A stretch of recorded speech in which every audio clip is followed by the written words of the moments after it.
যে খবরের দিকে আমরা নজর রেখেছি, কোচবিহারে এখনো পর্যন্ত বিক্ষিপ্ত কিছু অশান্তির ঘটনার খবর আসছে। পোলিং এজেন্টকে হেনস্থার অভিযোগ কোচবিহারে, সেখানে বিক্ষিপ্ত কিছু ঘটনার খবর আসছে।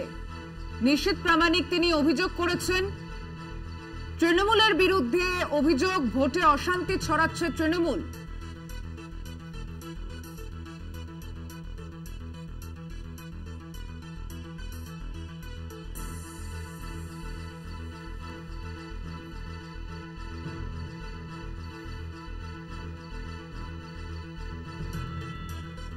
কোচবিহারে ভোটে অশান্তি, সরব তৃণমূল কংগ্রেস।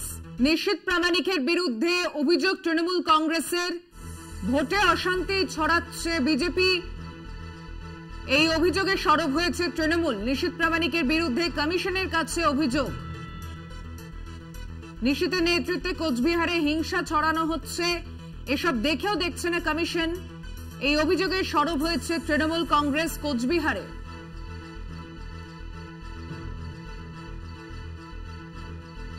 কোচবিহারে ভোটে অশান্তিতে সরব তৃণমূল কংগ্রেস। নিশীথ প্রামাণিকের বিরুদ্ধে অভিযোগ ভোটে অশান্তি ছড়াচ্ছে বিজেপি। নিশীথের নেতৃত্বে কোচবিহারে হিংসা হচ্ছে,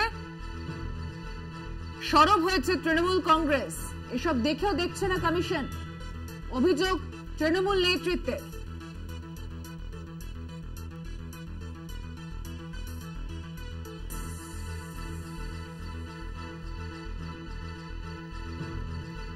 কথা বলবো, টেলিফোনে রয়েছেন বিশেষ প্রতিনিধি দেবজ্যোতি ঘোষ। দেবজ্যোতি, কি বলা হচ্ছে? দেখো, কোচবিহারে বিভিন্ন জায়গাতে অশান্তির ঘটনা আসছে। ইতিমধ্যেই কোচবিহারে প্রায় 17টি অভিযোগ জমা পড়েছে। সবকটি অভিযোগের তীর কিন্তু তৃণমূল কংগ্রেসের পক্ষ থেকে এটা করা হয়েছে, সেটা নিশীথ প্রামাণিকের বিরুদ্ধে। কারণ তিনি কেন্দ্রীয় বাহিনীকে নিয়ে বিভিন্ন জায়গায় ভোটকে প্রভাবিত করছেন, বিভিন্ন জায়গায় বুথ দখলের চেষ্টা করছেন, এবং তিনি যেহেতু স্বরাষ্ট্র প্রতিমন্ত্রী, সেই প্রভাবকে তিনি খাটাচ্ছেন।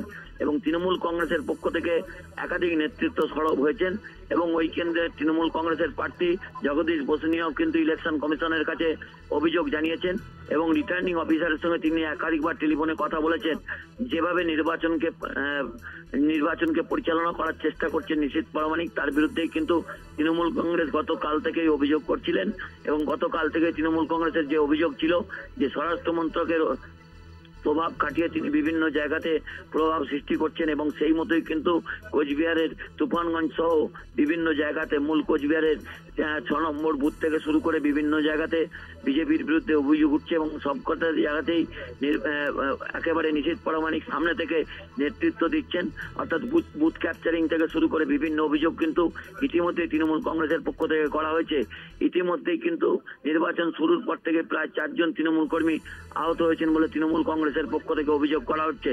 অর্থাৎ ইলেকশন কমিশনের পক্ষ থেকে 112 কোম্পানি কেন্দ্রীয় বাহিনী দেওয়া হলেও নির্বাচনে অশান্তি কিন্তু এড়ানো যাচ্ছে না, এবং কোচবিহারে সকাল থেকে যে চিত্র ধরা পড়ছে তা কিন্তু যত বেলা গড়াবে তার প্রভাব কিন্তু আরো পড়বে। সুচন্দ্রিমা, ধন্যবাদ দেবজ্যোতি ঘোষ, আমাদের বিশেষ প্রতিনিধি, কথা বললাম তার সঙ্গে।